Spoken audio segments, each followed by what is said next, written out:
कोशाद्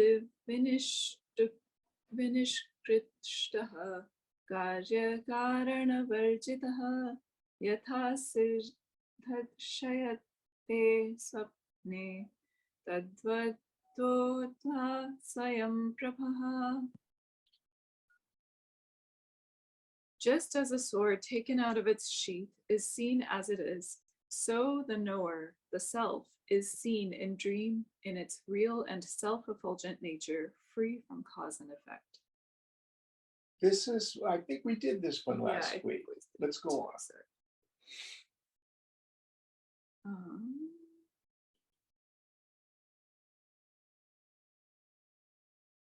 Did we do 12 as well?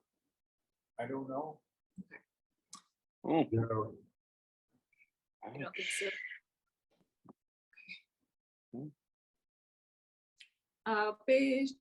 Apeshat pratibuddhasya yasya swabhavikam padam uktam nityadivakyena kalpitasyapanitrina.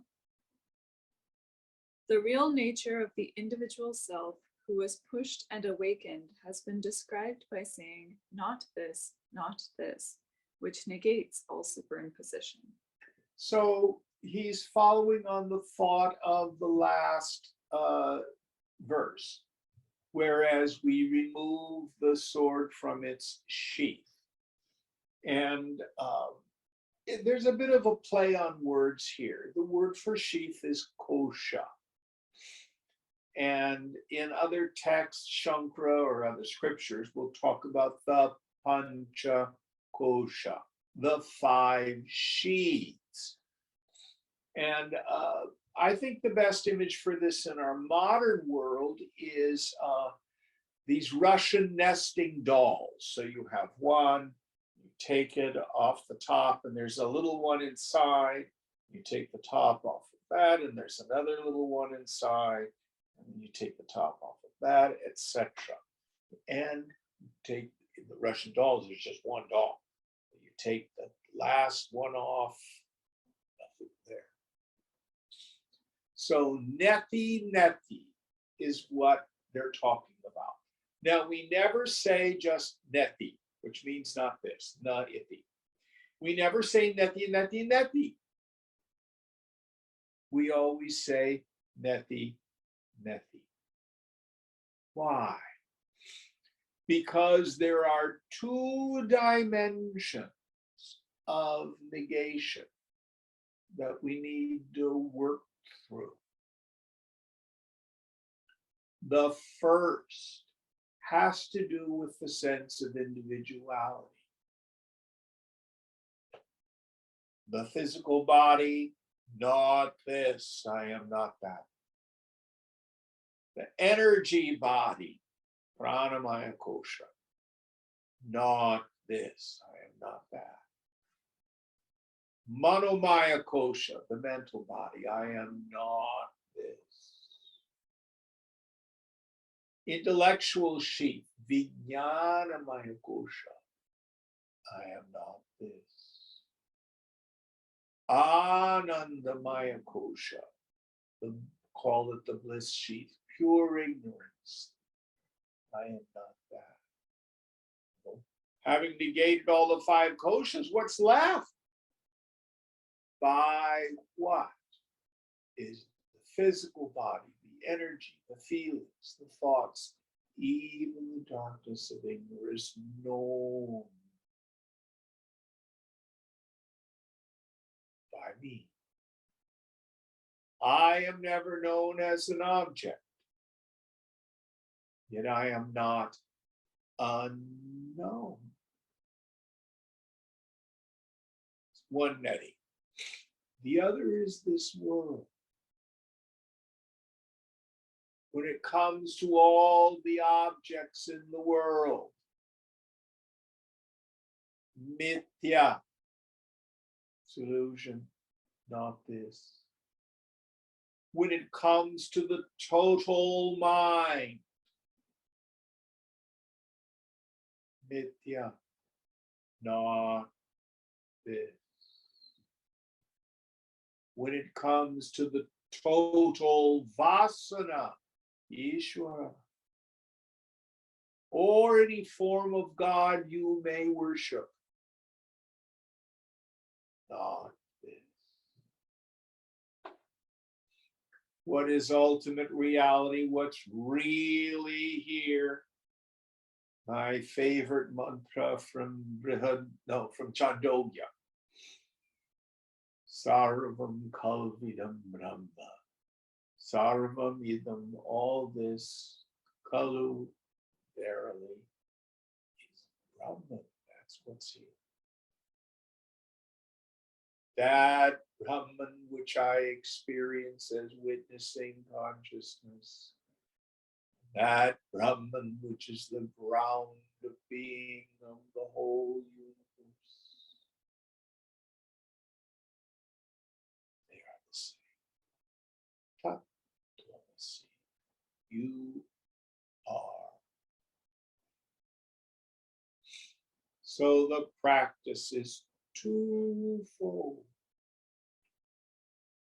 I negate the body, mind, intellect, and the vasanas. But also, when it comes to this world,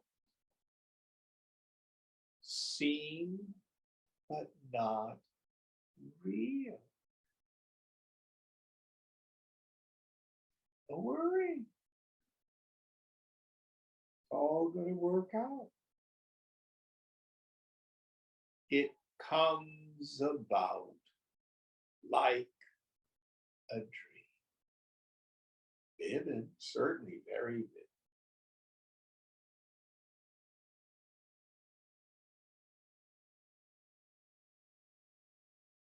It's consciousness appearing as name and form.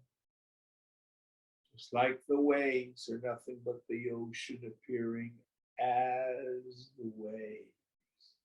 Just as the reflection is the mirror itself appearing as the reflection. Any thoughts on this? So we not only need to see the self as my own self, but see the self in and through all the phenomena of the world. How I withdraw my reactivity from it. The world is the mind is the world. Not separate. They're just the interior and exterior form of the same.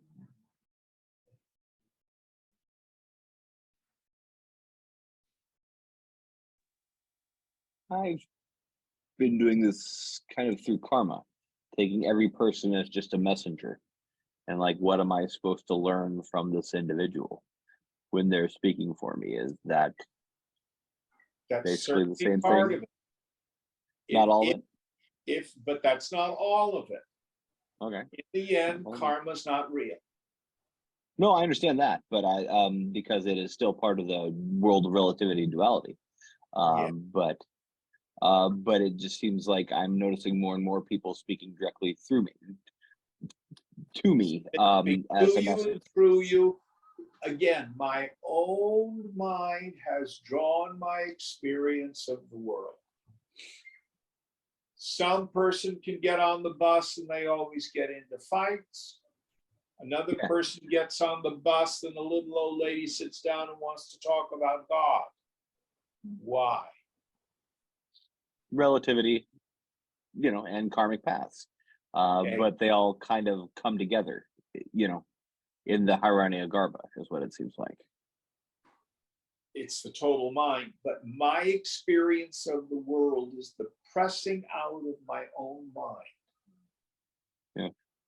Yeah. There's my reactions, my feelings, my fears, my anxieties, my upsets are not caused by external objects or people. They are fundamentally neutral.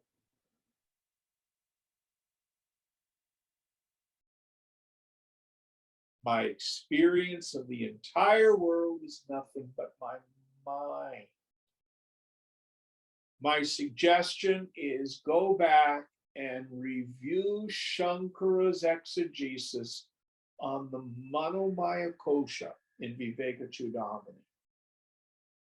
It's one of the longer sections in the Panchakosha section, and it's beautiful.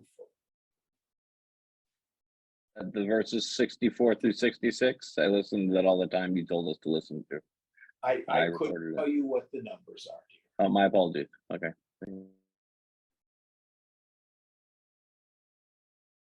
But the practice is dial down the reactivity.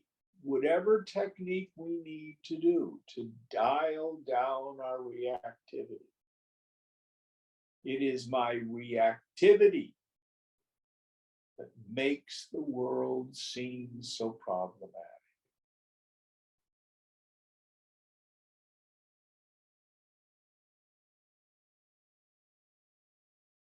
And we can have weird ideas. I remember a young man talking to me, and he was all involved in a relationship. And he says, I know it's love because it hurts so bad. Oh, isn't that interesting?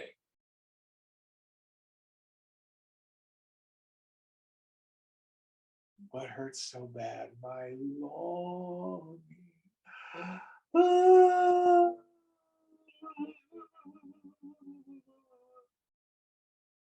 Let's be real.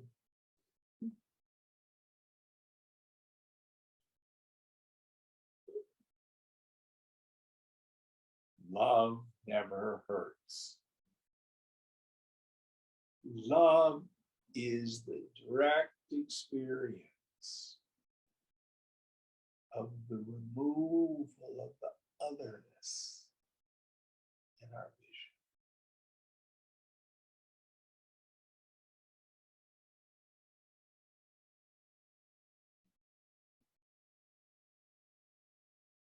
All right, next verse.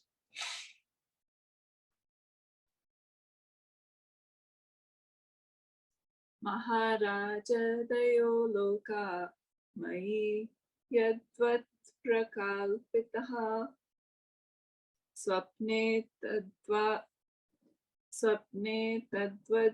tvayam vidya drupam vasanaya saha. Just as objects of enjoyment, like a great kingship, etc., are superimposed on me in dream and are unreal, so the two forms, the visible and the invisible, with the mental impressions, are also superimposed on me and are similarly unreal. Yes. So if I have a dream that I'm a Maharaja, a great king, when I wake up, nope, it was superimposed, just imagination. But to the dreamer, it sure seemed real. So also, this phenomenal world, the physical body and the subtle body are dream-like. They are nothing but imagination.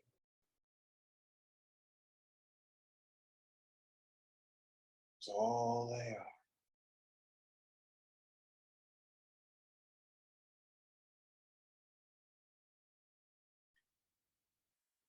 Vedanta does not agree with the Western Cartesian split, where Descartes posited the difference between the body and the mind. Yoga thunders. There is no Cartesian split. There's gross and subtle, which are not the same thing. When sunlight strikes a prism and I see the spectrum, Is the blue separate from the red? No. They're just gross and subtle, meaning vibrational difference of the light. So also consciousness striking the subtle intellect refracts into knower, knowing, and known. And whether the knower, knowing, and known is visible, is seeing the gross or the subtle. It's only a vibrational difference. What is it? Consciousness appearing as name and form. Now listen carefully. If it's clay and it's a bowl or a cup or a vase, it never stops being clay. It does not become silver or iron. Likewise, gold becoming a ring, a bracelet, or a necklace never stops being gold. What is the nature of consciousness? Satchidananda.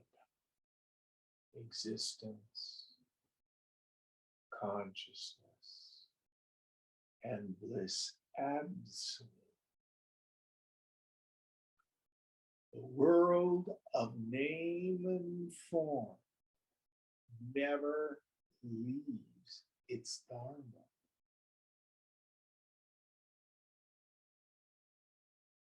It's an imagination. If I think it's terrible, sarvam kalvidam brahma.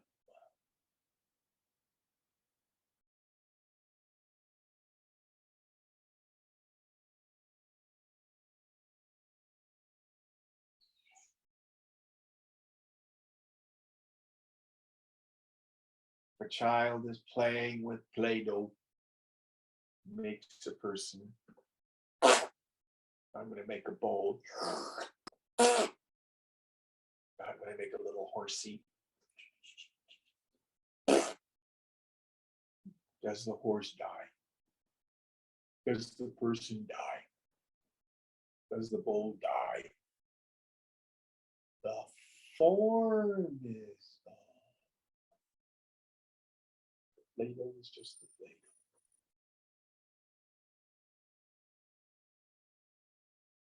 Now,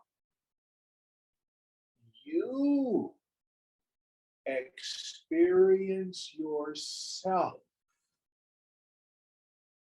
as a real, sentient entity, me.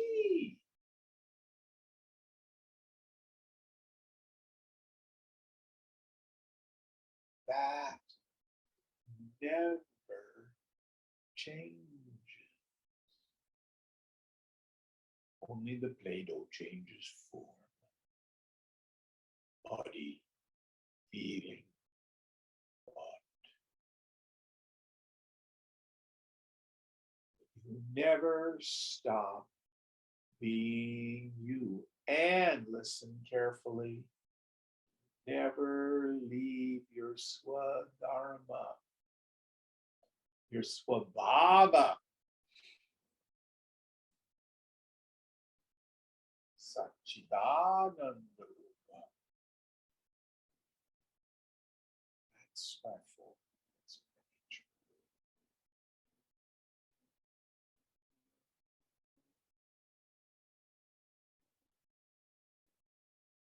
Don't believe me. At any moment of any day, if you couldn't remember, well, let me check out the self. See what's there.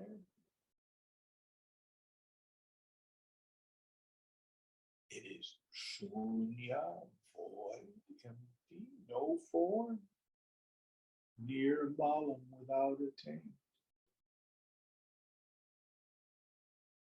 Yet it is poor, it's full. What's it full of? Little Rice Krispies? No, it's full of me.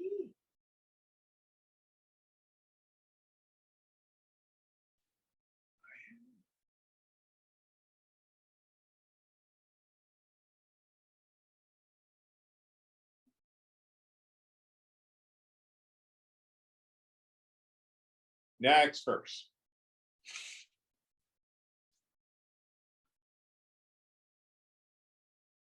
Deha lingatmana karya vasana rupina kriya neti netyatma rupatvan me karya kriya kachita. All actions are performed by the self which has identified itself with the gross and the subtle bodies, and which has the nature of accumulating impressions. As I am of this nature indicated by the Shruti, not this, actions are nowhere to be done by me. So the translation is a little bit cumbersome. The self never acts. The self never has vasana accrue to it. So sometimes we'll use the language jivatman as opposed to paramatman. I'm not fond of that. Jivatman means the individual self. Paramatman means the supreme self. Oh, I'm the individual self here. I'm waiting till I see the Paramatman. Oh, I'm waiting till I get big. Ooh, and I'm becoming Paramatman. No. No. Where does the identification take place?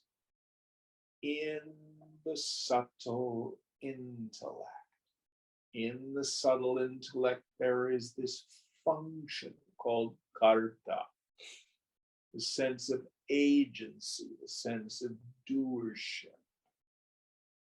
In the subtle intellect, I have what's called adhyasa, superimposition. I psychologically attribute to the self the qualities of the not self. Which is why I prefer the language that Gaudapada uses, jiva bhavana, bhavana, a feeling or an attitude. Now, it's not just opinions on the surface. It's far much more akin to hypnotism.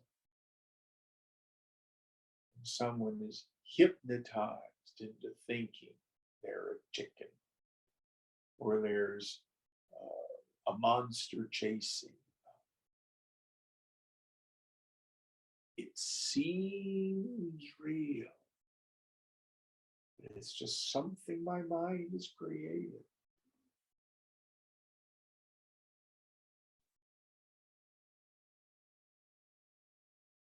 What do I need to do? First of all, I do not have an ontological problem. Ontology is the study of being. Nothing wrong with my being. I don't need to get better. I don't need to be fixed. I don't need to be healed. I have an epistemological problem. Epistemology is the study of the science of knowing. My problem is spiritual ignorance. The fruit of spiritual ignorance is I think, I believe I'm something I am not. In the Appabodha class, we've been really working on this notion. Actions do not solve the problem.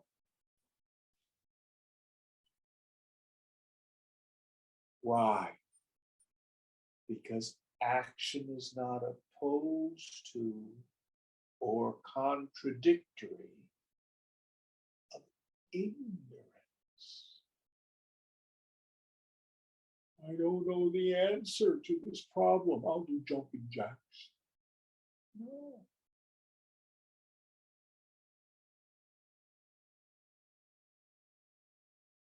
Knowledge.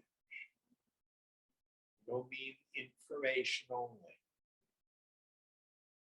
Direct experience, which is the fruit of inquiry. It's the fruit of investigation. Look.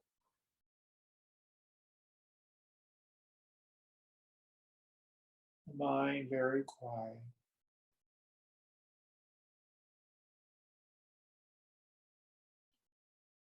Give up my concern for physical objects, feelings, thought, story. Instead, inquire, meaning look. Who am I?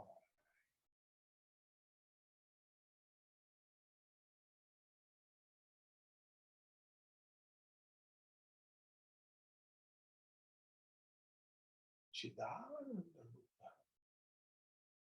I form this bliss consciousness. What do you know?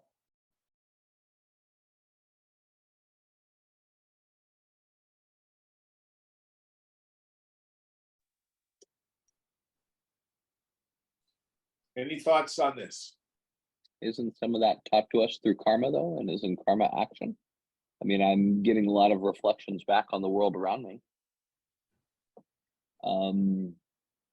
You know, it's like when I see myself and every other person, that is part of karma, is it All not? right. Now, can you take that idea, Justin, and forget it and drop it?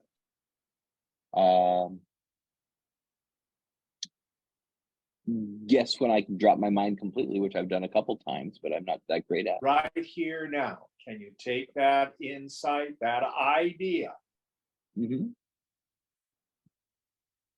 and let it go?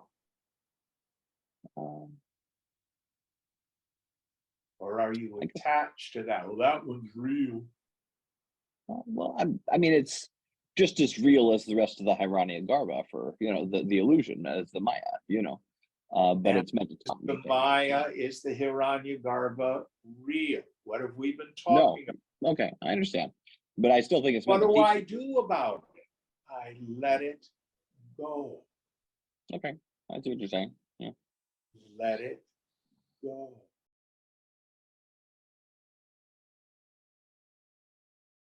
Who are you?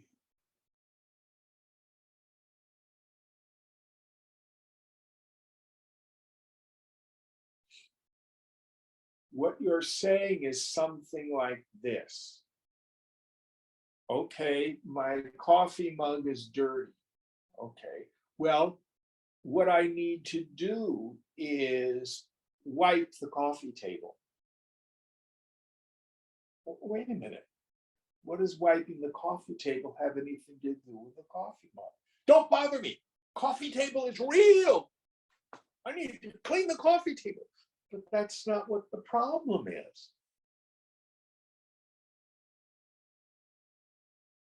So you can get involved with the mind. You can get involved with the reflection of the world, which is the mind. You can get involved with the idea, oh, my karma tells me what I'm believing and feeling, I'm getting what I deserve, blah, blah, blah, blah, blah. That's fine. The coffee table were the problem, but that's not the problem. I need to wash the mug. Likewise, the world is not the problem. in the end, even the content of my thoughts is not the problem. Get out. I didn't necessarily say I was taking it as a problem, See more if you as can drop part of the it. path and the solution. You have a condition called the yebuts, Okay. meaning I have a particular mode of thinking and I want to hang on to it. And just for today, can you let it go?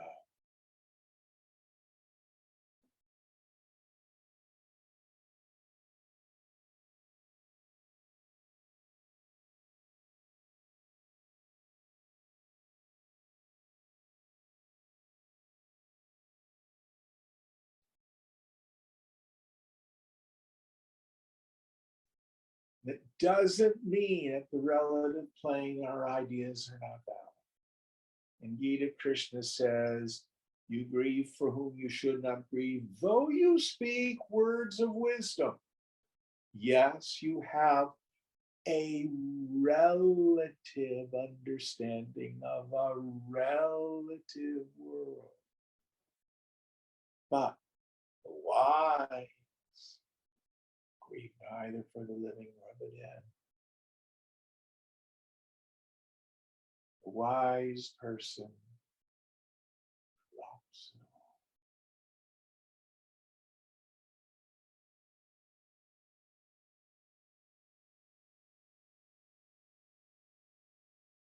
all. All right, next one.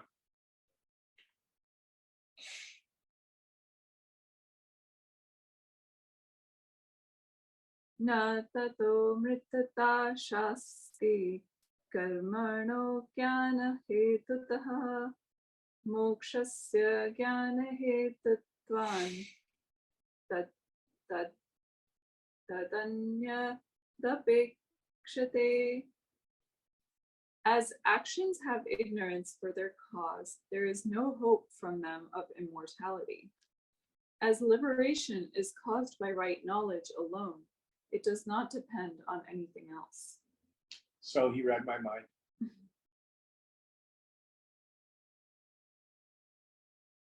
Actions produce reactions at the level of the movement of energy. Actions, at best, can serve to purify the mind a bit.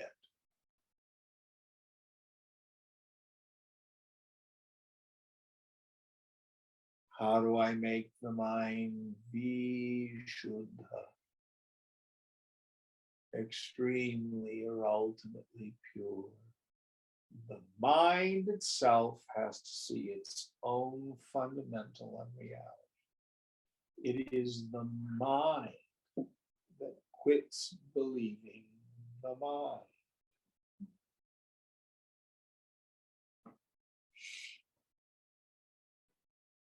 I'm reading Shogun, great book. Something comes up, somebody has a feeling of shame. Oh, I have to commit seppuku. I can't live with the shame, I've got to kill myself.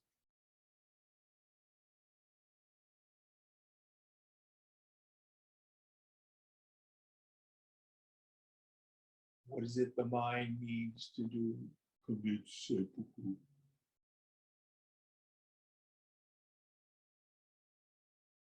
The mind itself quits believing itself.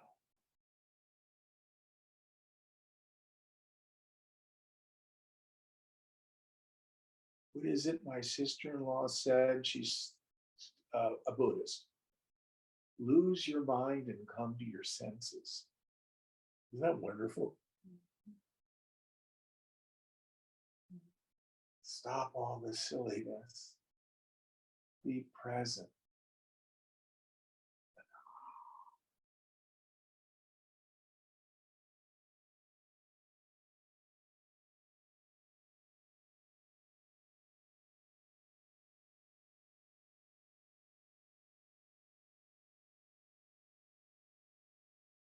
Next one.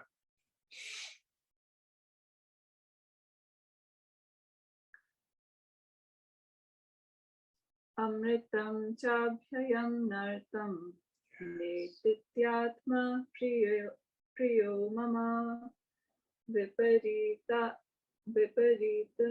mato nyatyajye tat sakriyam tataha. But immortality is free from fear and destruction. The individual self, signified by the words, dear to one, is Brahman, devoid of all attributes according to the Shruti, not this, not this. Whatever is thought to be different from it should, therefore, be renounced together with all actions. So, what Shankara is pointing out is in this world of relativity,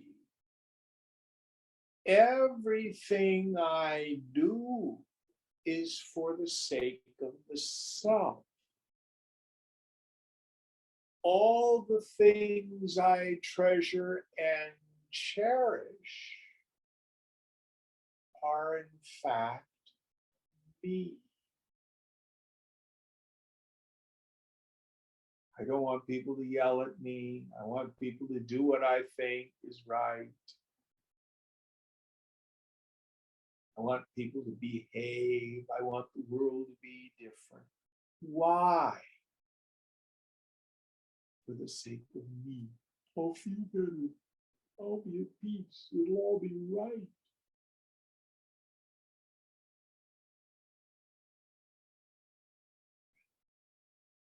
I am dear to me. And even though I love this person, place, thing, or situation, we've gone through this so many times. When desire and object of desire become one, I simply use the world to momentarily induce the condition of mind free from suffering, mind free from the tyranny.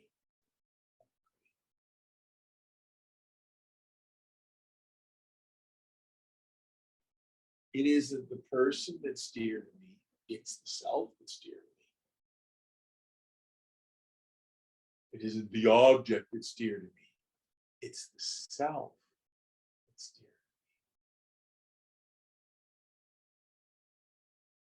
to me. I'm not doing all this to protect myself. I'm doing all this because I think myself can be threatened, altered, diminished, changed.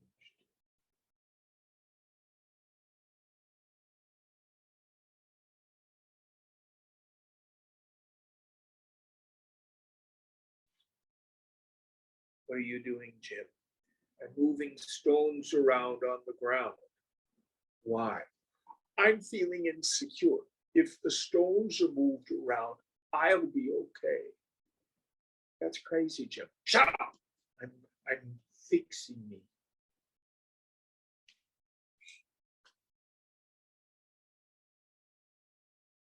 I want a partner. I want my wife or husband to behave. I want the politics to be different. I want the economy to be different. If I go to Timbuktu, if I get a different house or apartment, a dog, that's going to fix it. I'll get a dog.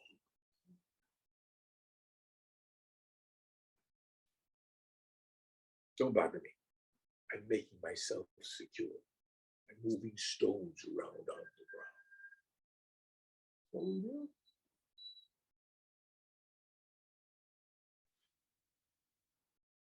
What is the cause of that craziness?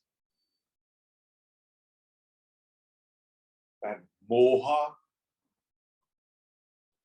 Moha means illusion, delusion, foolishness, non-apprehension of what's true. True.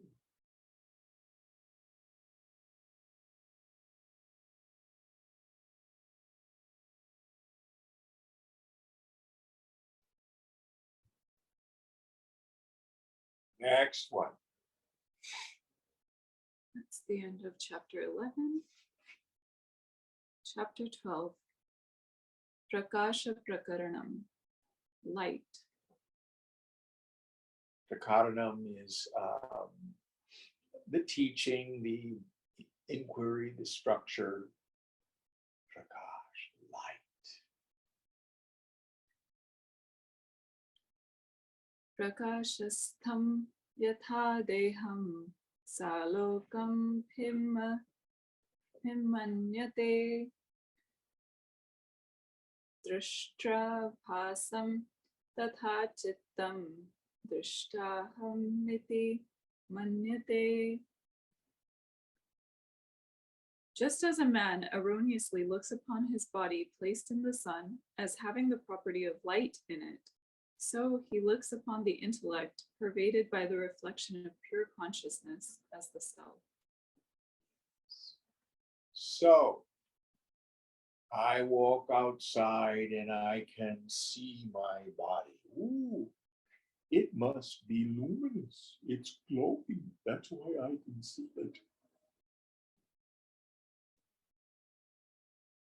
Around at night, see if it's true.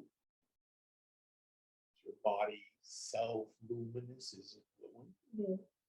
I need the sun to illumine my body so I can see it.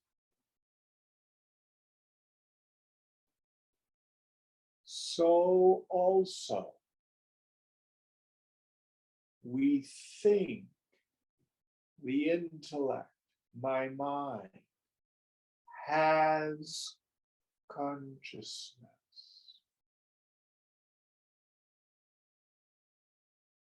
I think that my mind is conscious of this and that. I think consciousness itself undergoes change.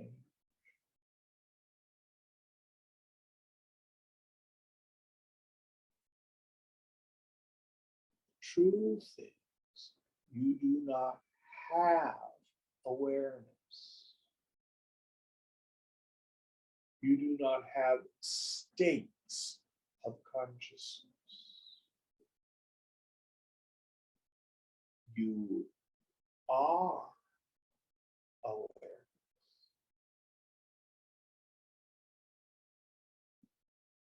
Listen very carefully. I illumine various forms. Now it's tricky. I think the best modern example is if you're wearing various colored sunglasses. I can get sunglasses that are rose colored. Oh, the world is rose colored. It's so pretty. You see somebody with blue ones. The world is blue to them. Now, the question is, can the glasses see of themselves?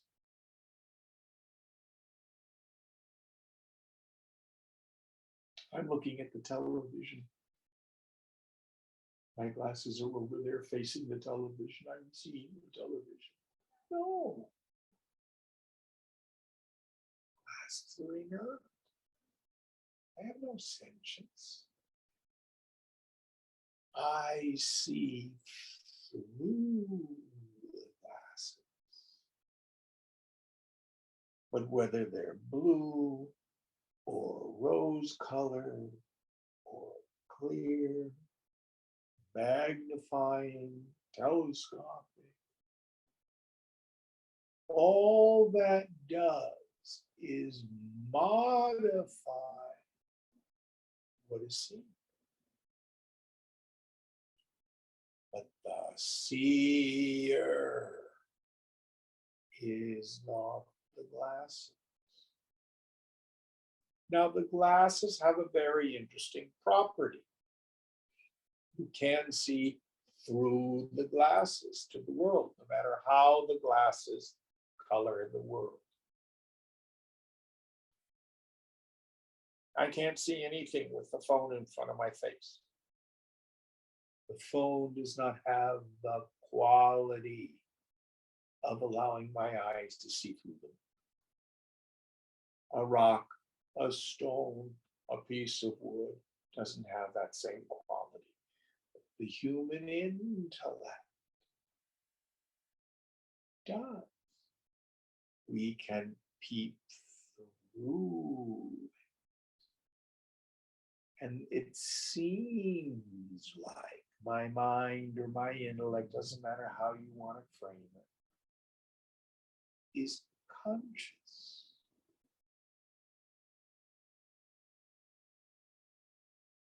But it's not. I am consciousness.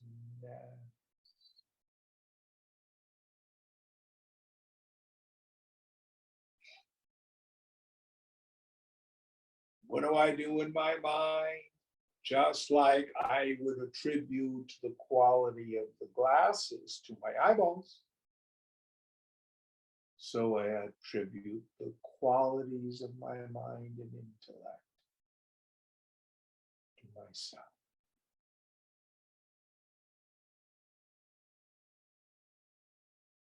Any thoughts on this? Next verse.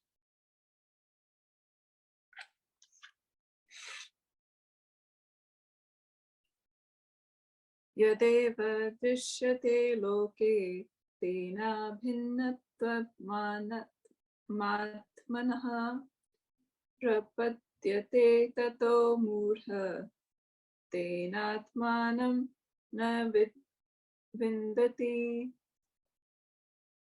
The self gets identified with whatever is seen in the world. It is for this reason that an ignorant man does not know himself to be Brahman. The reason why people mistake the combination of the subtle and the gross bodies for the self is this identification caused by its reflection. On account of there being the reflection of pure consciousness in the body, the senses, the mind, the intellect, and the vital force, they appear to be conscious and cannot therefore be discriminated from the self. So when, I love the way it's framed in Kathopanishad. The Rishi says, the Lord created the senses with outgoing tendencies. Here it means the mind peeping through the various layers of equipment. Its nature is to look at stuff. So when I'm aware of the physical body, I will attribute to myself, I'm fat, I'm thin, I'm healthy, I'm sick, I'm male, I'm female, I'm ugly, I'm beautiful. When I look at the mind, I'm happy, I'm sad, I'm angry, I'm anxious, I'm peaceful, I'm fearful. When I look at the intellect, I'm confused, I'm certain, I'm successful, I'm a failure, I'm okay, I'm okay.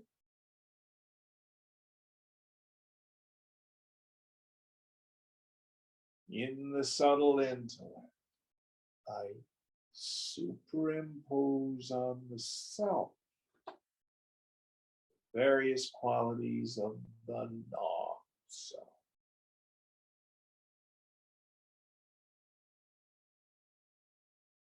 What happens?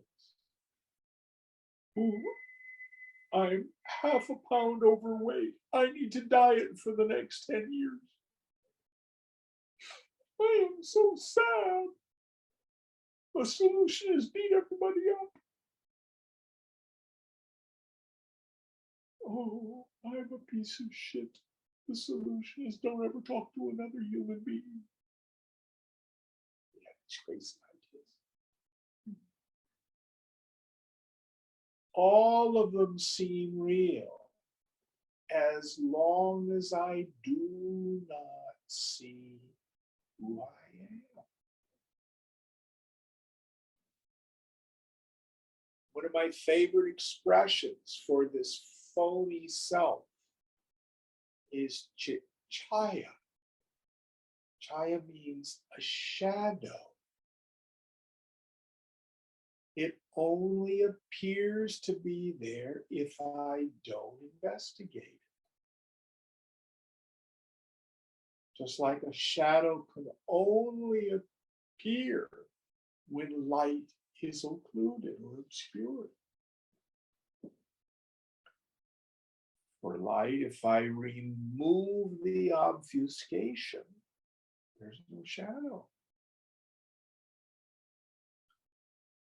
How do I remove the obfuscation?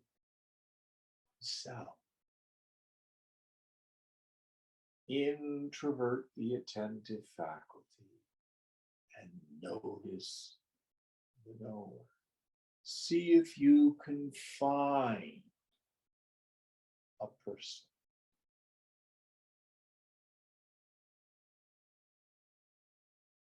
Something is there.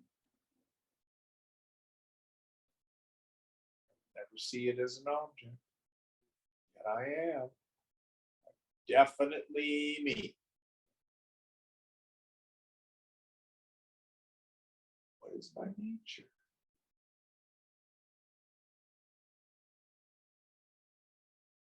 Chidakasha, space of pure consciousness.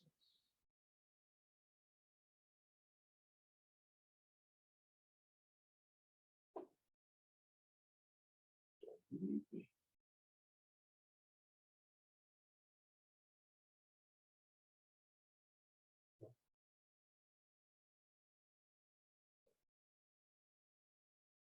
If you can see it, it's not you. One sees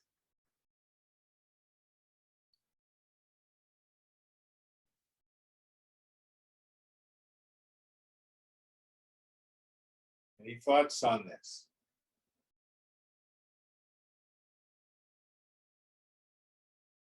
Next verse.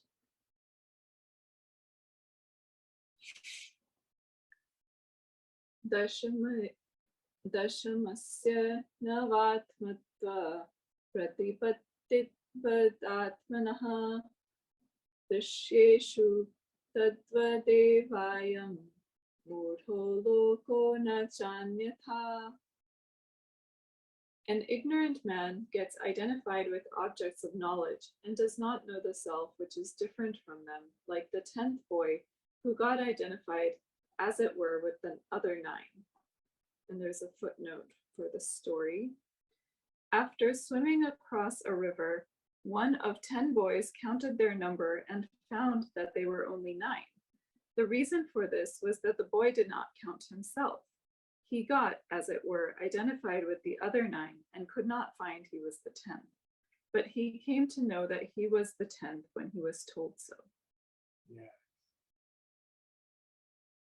Very famous story.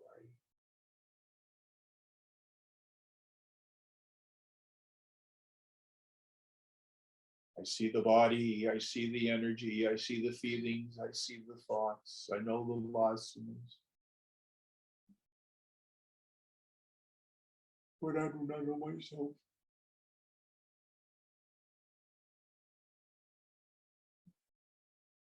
Who is it who knows body, the energy. What is that by which everything is known? Without which nothing can be known.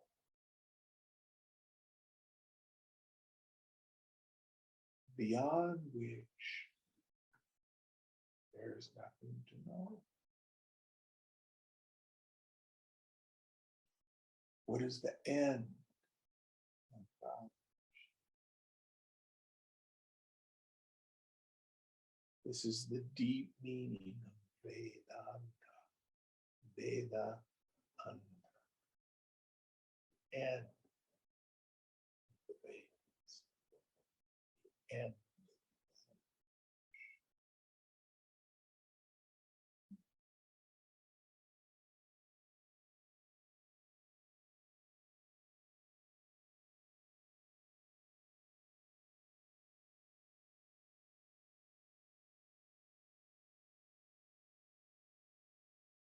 How do I abide in it? How do I live from that?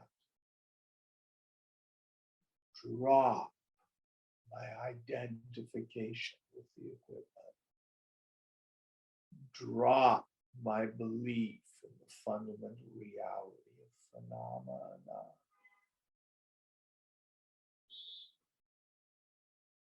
Fourth Karika, second chapter of Mandukya Karika. Upada says, phenomenal world is quite unreal. Anything that is phenomenal, and the proof of its unrealities you can see.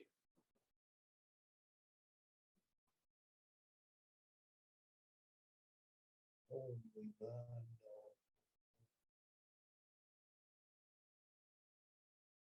is non-negatable. It's changeless. It's perfect.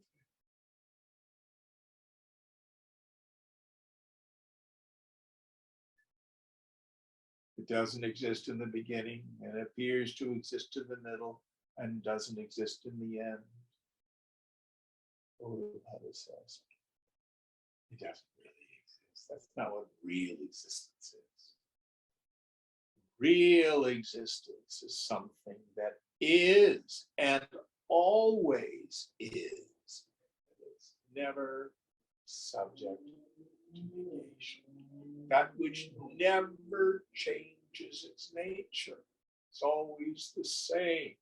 The Hebrew scripture says, I am the same yesterday, today, and forever. What is it that's that? It's you.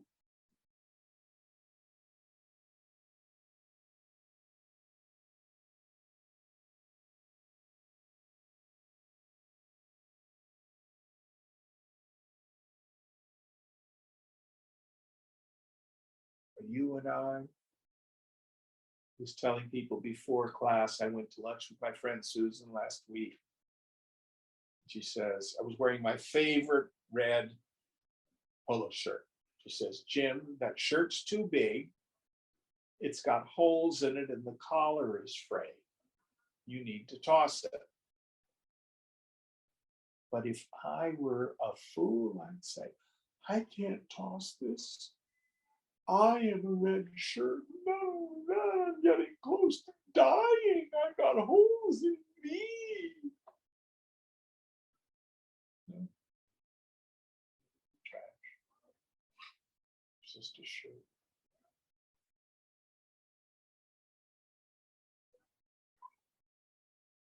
So is everything in the world a phenomenon.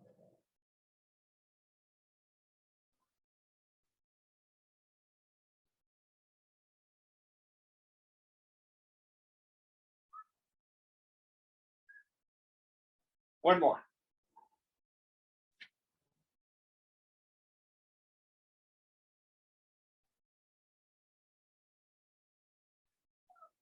Tvam kuru tvam tadeveti pratyayavekakaliko ekanido katham syato viruddho nyayato vada. Say how there can reasonably be the two contrary ideas. You do this, and you are Brahman at the same time, and in respect of the same person. So, such is the nature of my silly mind. I can think when I'm in meditation or here in class, it's very clear. I am that Brahman. But then I walk outside. I am going to so and so and so in place. And they did this to me. And I am so fearful. I need to control that out there. How can both be true? Well, I'll tell you. Frequently in the morning, this morning, clear example. I awaked at about 5:30, got up to go pee. Too early, went back to bed. Then I had a series of dreams. You ever have that in the morning when you kind of like wake up, go back to sleep, wake up, go back to sleep? Vivid dreams. Mm-hmm. And if you have that state, Yep. I'm in two states of mind: waker, dreamer, waker, dreamer, wake.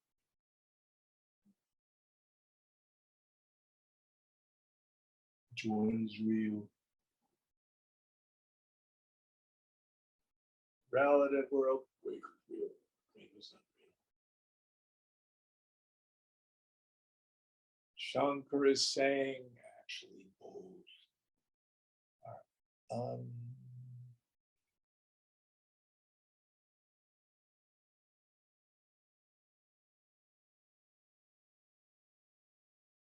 whatever happened in the dream states this morning, none of it touched me, the waker. Unfortunately. But likewise, none of this touches me. Brahma Satyam. Jagan.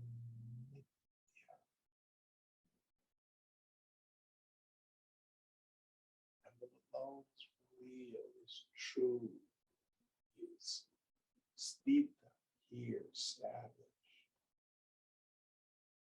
Jagan Nitya, the phenomenal world of name and form, gross and subtle, all of it. Nitya literally means lie. Illusion. Vaitapya, falseness.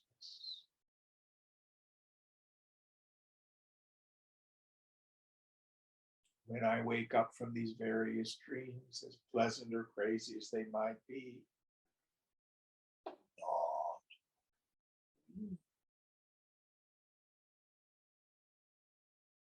so the woman of wisdom wakes up from the dream of this world, seen but not.